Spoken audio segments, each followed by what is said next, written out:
Aloha and welcome to This Is Now. The fatal Lahaina fire displaced nearly 3,000 students, and at last check, about two-thirds of those students have not yet re-enrolled at another campus. Today, parents got an update from the Education Department about the future of those Lahaina schools that were either damaged or destroyed in the blaze. Our Chelsea Davis was there and joins us live from Kahana with the details. Chelsea. Yeah, Dylan, Ash, there were hundreds of people here today, frustrated parents, teachers, and students.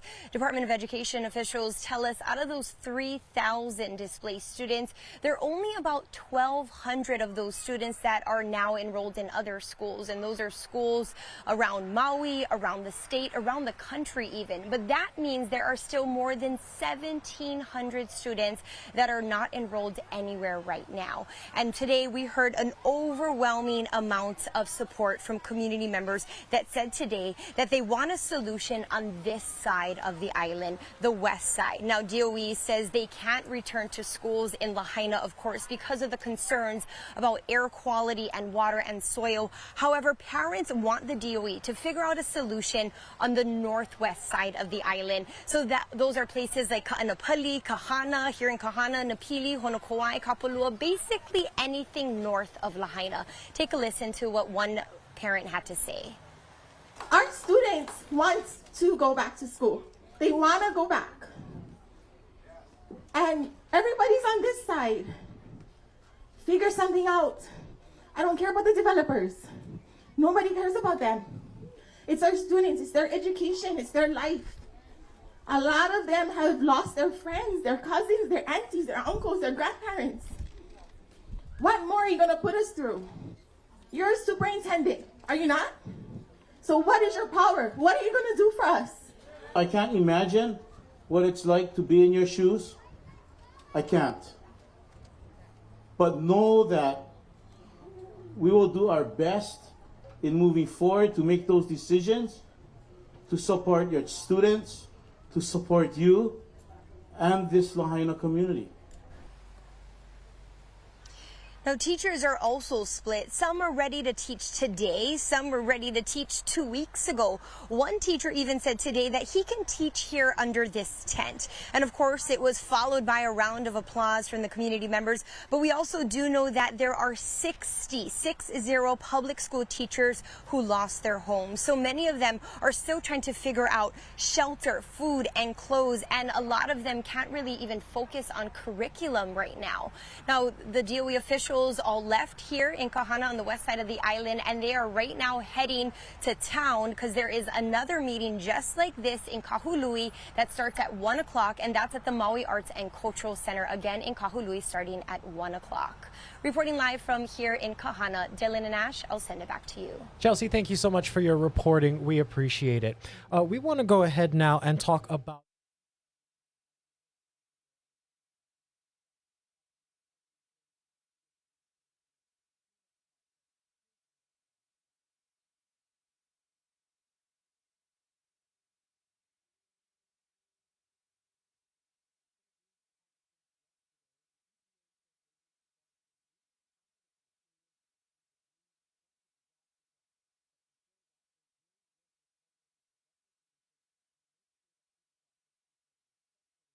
with the utmost sensitivity. We all know of the rich and long historic and cultural significance of Lahaina.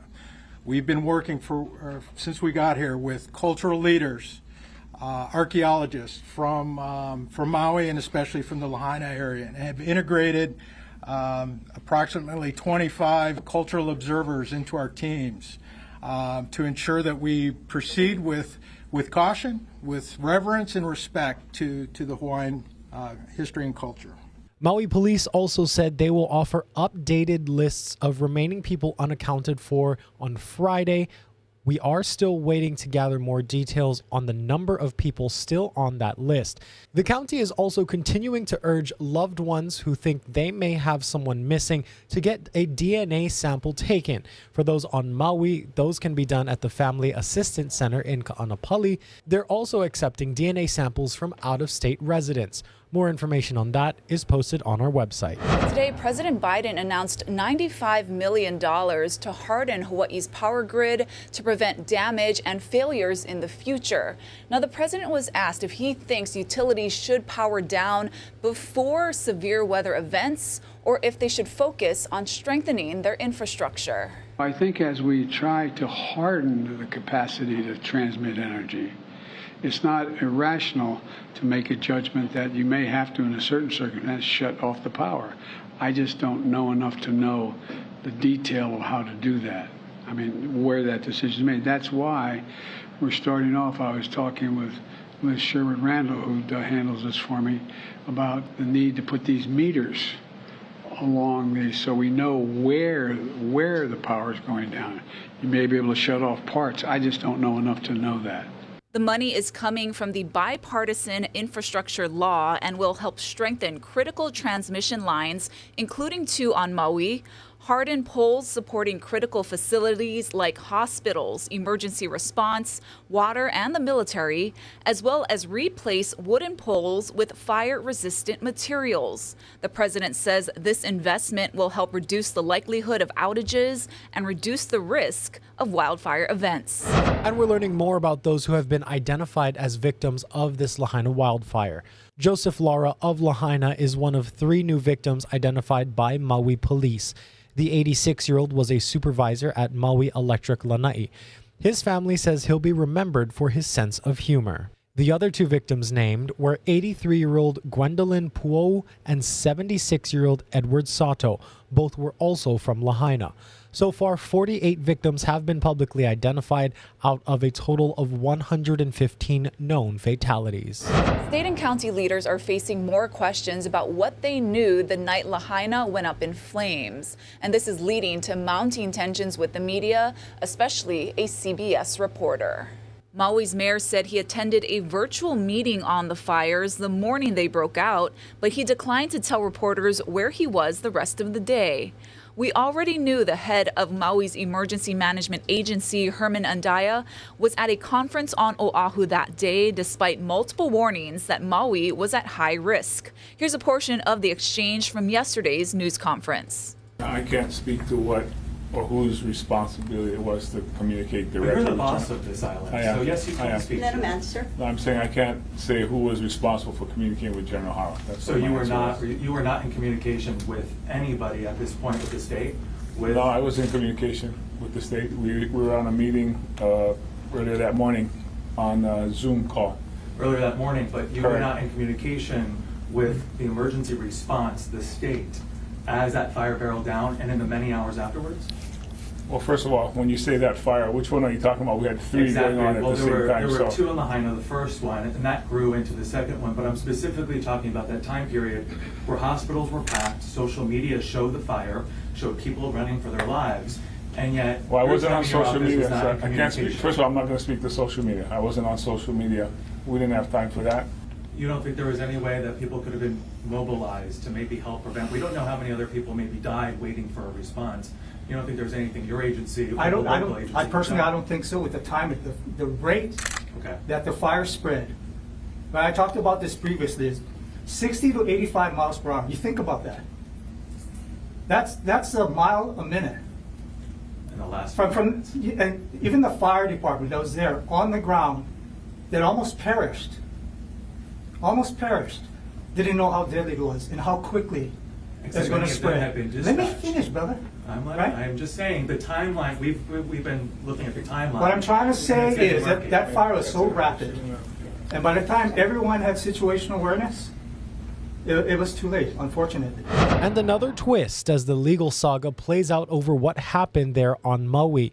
Maui County sued Hawaiian Electric last week, but overnight, the president of Hawaiian Electric, the mayor of Maui County, and Major General Kenneth Hara issued a joint statement saying in part, quote, "With high winds and severe drought conditions continuing to threaten parts of Maui, we are working together to minimize the risk of wildfire and ensure public safety.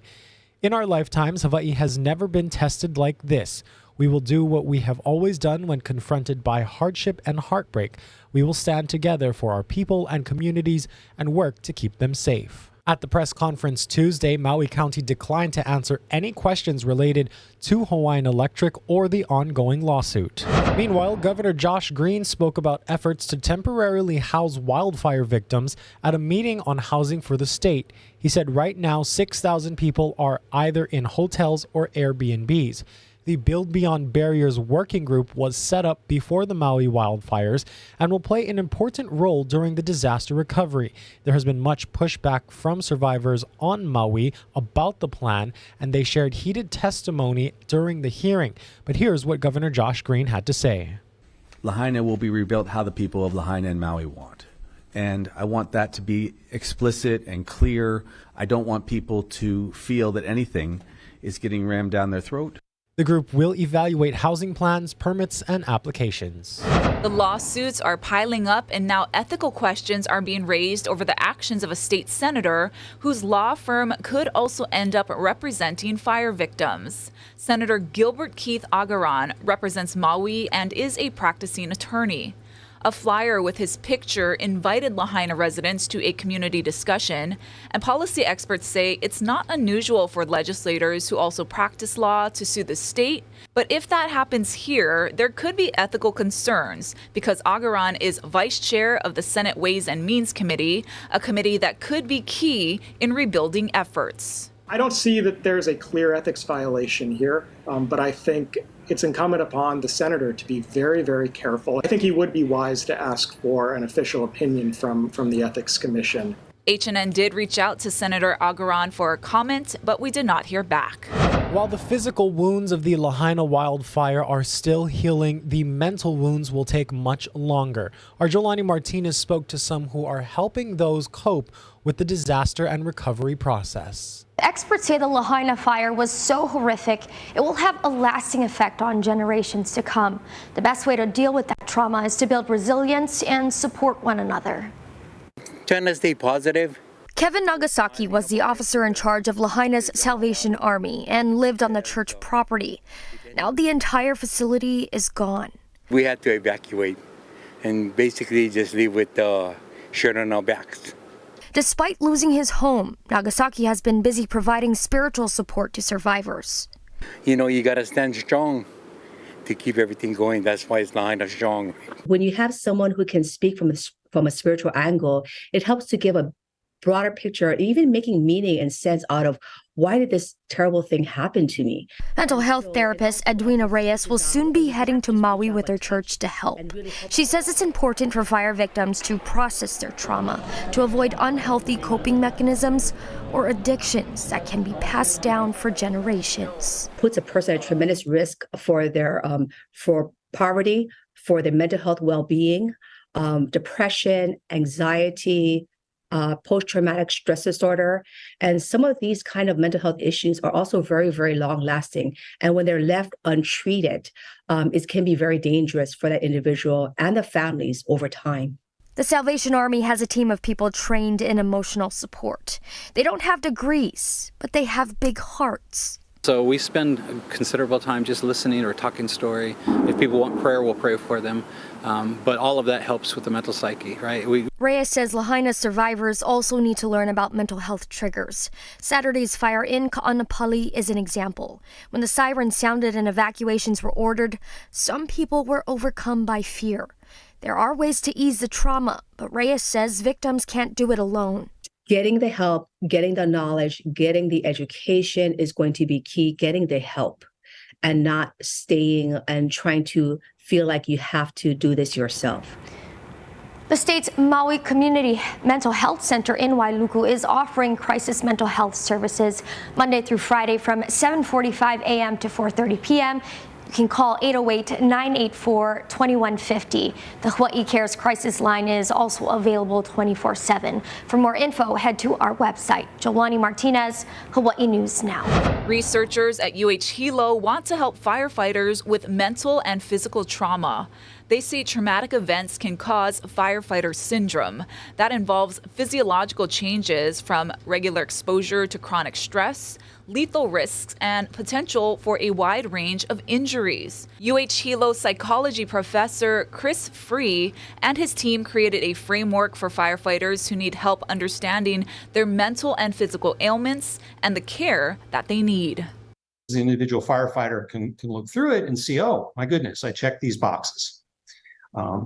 It can help educate them as to what some of the domains and concerns are, where they are on some of these issues.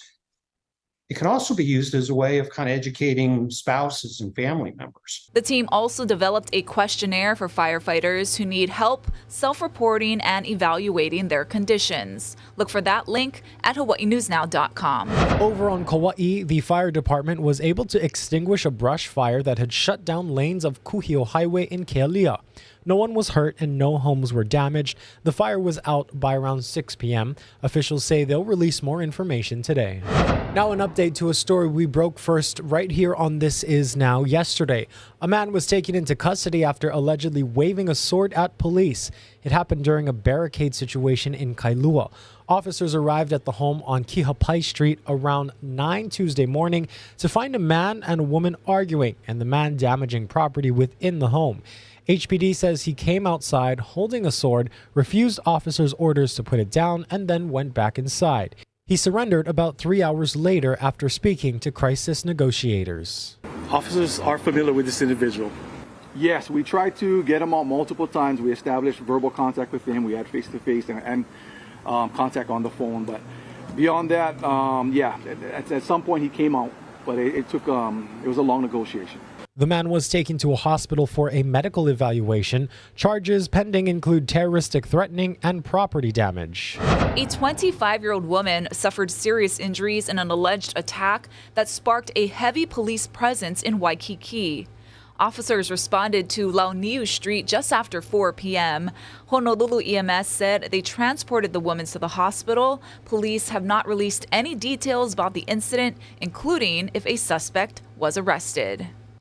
All right, let's take a live look outside with our tower cam on this Wednesday. This is over Honolulu. You can see blue skies and lots of sunshine, but there is potential fire danger weather in our forecast and just some precautions to take during this windy and potentially dry weather. Do not burn items outdoors. Be careful about using power tools that could create a spark.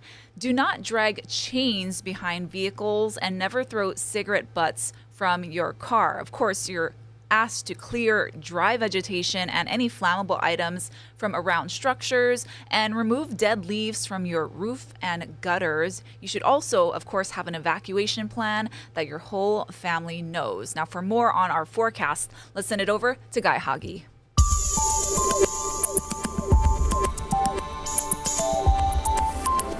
How's it on this Wednesday? The trade winds will begin picking up speed today, getting even stronger tomorrow. That's why we'll see a few passing showers move through rather quickly. Rainfall totals will still be insignificant. Overall, it's going to be relatively dry, although we are expecting a few more showers over the weekend. And those winds will be coming from the east-northeast today, running at steady speeds for the better part of the morning, getting stronger in the afternoon.